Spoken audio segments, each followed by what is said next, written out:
গতকাল রাতে আমাদের বাসায় মেহমান আসে, তবে মেহমান আসার 1 ঘন্টা আগেও আমি জানতাম না আজকে আমাদের বাসায় মেহমান আসবে। জানার পরও 1 ঘন্টার মধ্যে আমি কি কি রান্না করেছি সেটা নিয়েই থাকছে একটা ছোটখাটো ব্লগ। যদিও এই ব্লগে আমি সবকিছু রেকর্ড করে দেখাতে পারিনি, কারণ আমার হাতে সময় খুবই কম ছিল। এক হাতে রান্না করা, আরেক হাতে রেকর্ড করা, সবকিছু আসলে হয়ে ওঠেনি। যতটুকু সম্ভব আমি ঠিক ততটুকু এই ব্লগে তোমাদেরকে দেখাবো। তো গতকালকে যেটা হয়, 1 ঘন্টা আগে আমি জানি আজকে আমাদের বাসায় মেহমান আসবে। না হলে আমাদের প্ল্যান ছিল অন্য দিন, মানে এর 2 দিন পরে আমরা দাওয়াত করে অনেক কিছু আয়োজন করব, এরকম কিছু একটা। তবে তোমাদের ভাইয়া শাওন তো অনেক বেশি অস্থির। সে আমাকে হুট করে ফোন দিয়ে বলে, না না না, আজকে আসবে, আজকে তুমি যা পারো করো, শুধুমাত্র নাস্তা। আমার কি না, এই সময় তো আসলে ডিনারের সময়, নাস্তা দিয়ে তো আমার মেহমানকে আমি বিদায় দিতে পারি না। তো হুট হাট করে আমি শুধুমাত্র 1 ঘন্টার মধ্যে এই আয়োজনগুলো করি। সাথে আম্মু ভিডিও কলে ছিল, আম্মু আমাকে টিপস দিচ্ছিল কিভাবে কি করতে হবে। বেগুন ভাজাটা লাস্ট মোমেন্টে গিয়ে আমার মনে হলো না, বেগুন ভাজাটা রাখা উচিত, একটা আইটেম বাড়ায়। সাথে কাবাবটাও ফ্রাই করে নিলাম। এর মধ্যে 9:30 বেজে যায়, আর আমি তো ঘেমে অবস্থা খারাপ, কারণ আমি সেদিন সব নিজ হাতে একাই অ্যারেঞ্জ করেছি। আমাকে হেল্প করার মতো কেউ ছিল না। তো আমি একটু শাওয়ার নিয়ে নিলাম আর একটু করে রেডি হয়ে গেলাম, আর আমার রুমটাকেও গুছিয়ে নিলাম। রুমের অবস্থাও 12টা বেজে ছিল। ওই যে বললাম না, মেহমান আসবে যে আমি জানতামই না। শুধুমাত্র 1 ঘন্টা আগে আমি জানি আজকে আমাদের বাসায় মেহমান আসবে। তো সবকিছু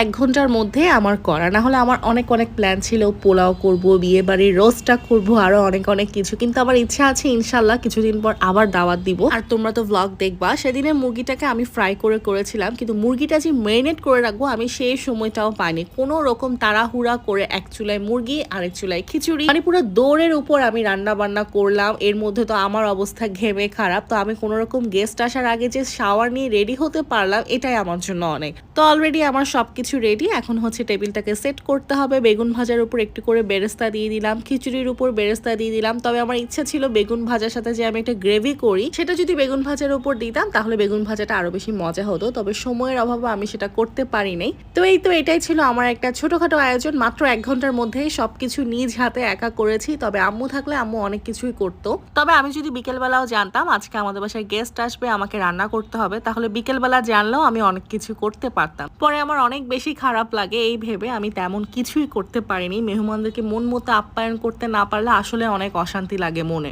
তো এর মধ্যে সবাই চলে আসে, আমরা একসাথে বসে যাই ডিনার করতে। আর এদিকে 2 ভাইয়ের অবস্থা দেখো, এক চেয়ারে বসে ওরা খাচ্ছে, কারণ চেয়ার খালি ছিল না। আর দেখো আমি কাকে কোলে নিছি, আমি হচ্ছে ওর চাচি হই, চাচি হয়ে গেছি।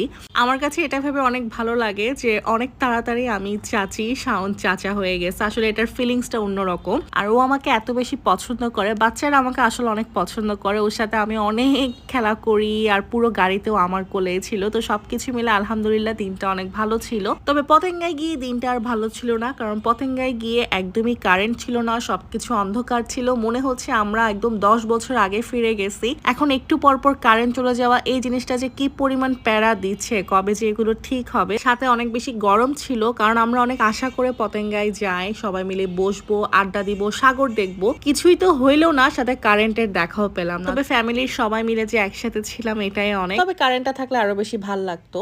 মানুষও ছিল মোটামুটি, তবে কারেন্ট যেহেতু ছিল না তাই আমরা আর বেশিক্ষণ বসিনি, আমরা চাটা খেয়ে মাত্র চলে আসি। তো আজকের ব্লগটা এখানেই শেষ করে দিচ্ছি। আর হ্যাঁ, সামনে কিন্তু অনেক সুন্দর ব্লগ আসবে, সাথে কন্টেস্ট কোন দিন দিব, কন্টেস্টের গিফট কি থাকবে, সবকিছু আমি পোস্ট করে জানিয়ে দিব। কিংবা যদি লাইভেও আসি এ ব্যাপারে আমি তোমাদেরকে আগেই জানিয়ে দিব। তো আজকের জন্য এতটুকুই। আল্লাহ হাফেজ।